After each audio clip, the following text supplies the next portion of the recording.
Good morning. I'm going to read Chrysanthemum. It is one of my favorite beginning of the school year books.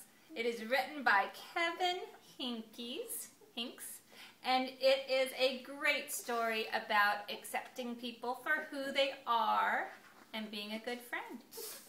Chrysanthemum. The day she was born was the happiest day in her parents' lives. "She's perfect," her mother said. "Absolutely," said her father. And she was. She was absolutely perfect. "Her name must be everything she is," said her mother. "Her name must be absolutely perfect," said her father, and it was. Chrysanthemum! Her parents named her Chrysanthemum. Chrysanthemum grew and grew and grew. And when she was old enough to appreciate it, Chrysanthemum loved her name. She loved the way it sounded when her mother woke her up. She loved the way it sounded when her father called her for dinner. And she loved the way it sounded when she whispered it to herself in the bathroom mirror. Chrysanthemum, chrysanthemum, chrysanthemum. Chrysanthemum loved the way her name looked when it was written with ink on an envelope. She loved the way it looked when it was written with icing on her birthday cake. And she loved the way it looked when she wrote it herself with her fat orange crayon. Chrysanthemum, chrysanthemum, chrysanthemum. Chrysanthemum thought her name was absolutely perfect. And then she started school. On the first day, Chrysanthemum wore her sunniest dress and her brightest smile. She ran all the way. "Hooray!" said Chrysanthemum. "School!" But when Mrs. Chudd took roll call, everyone giggled upon hearing Chrysanthemum's name.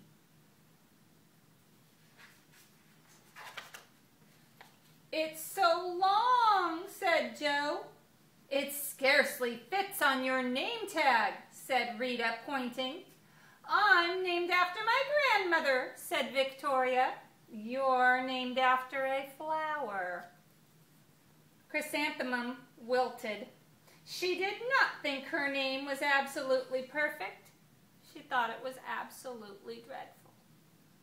The rest of the day was not much better. During nap time, Victoria raised her hand and informed Mrs. Chudd that Chrysanthemum's name was spelled with 13 letters. "That's exactly half as many letters are in the entire alphabet," Victoria explained. "Thank you for sharing that with us, Victoria," said Mrs. Chudd. "Now put your head down." "If I had a name like yours, I'd change it," Victoria said, as the students lined up to go home. "I wish I could," thought Chrysanthemum miserably. "Welcome home," said her mother. "Welcome home," said her father. "School is no place for me," said Chrysanthemum. "My name is too long, it scarcely fits on my name tag, and I'm named after a flower." "Oh, pish," said her mother. "Your name is beautiful, and precious and priceless and fascinating and winsome," said her father. "It's everything you are," said her mother. "Absolutely perfect," said her father. Chrysanthemum felt much better after her favorite dinner, macaroni and cheese with ketchup, and an evening filled with hugs and kisses and the game of Parcheesi. That night, Chrysanthemum dreamed that her name was Jane. It was an extremely pleasant dream. The next morning, Chrysanthemum wore her most comfortable jumper. She walked to school as slowly as she could. She dragged her feet in the dirt. Chrysanthemum, chrysanthemum, chrysanthemum, she she wrote. She even looks like a flower, said Victoria, as Chrysanthemum entered the playground. Let's pick her, said Rita, pointing. Let's smell her, said Joe. Chrysanthemum wilted. She did not think her name was absolutely perfect. She thought it was absolutely dreadful. The rest of the day was not much better. During nap time, Victoria raised her hand and said, "A chrysanthemum is a flower. It lives in a garden with worms and other dirty things." "Thank you for sharing that with us, Victoria," said Mrs. Chudd. "Now put your head down." "I just cannot believe your name," Victoria said as the students lined up to go home.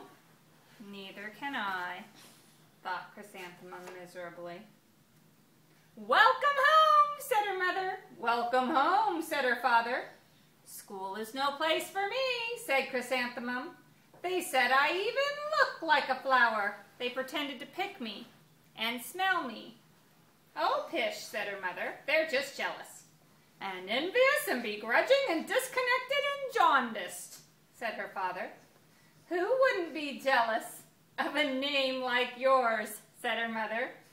"After all, it's absolutely perfect," said her father.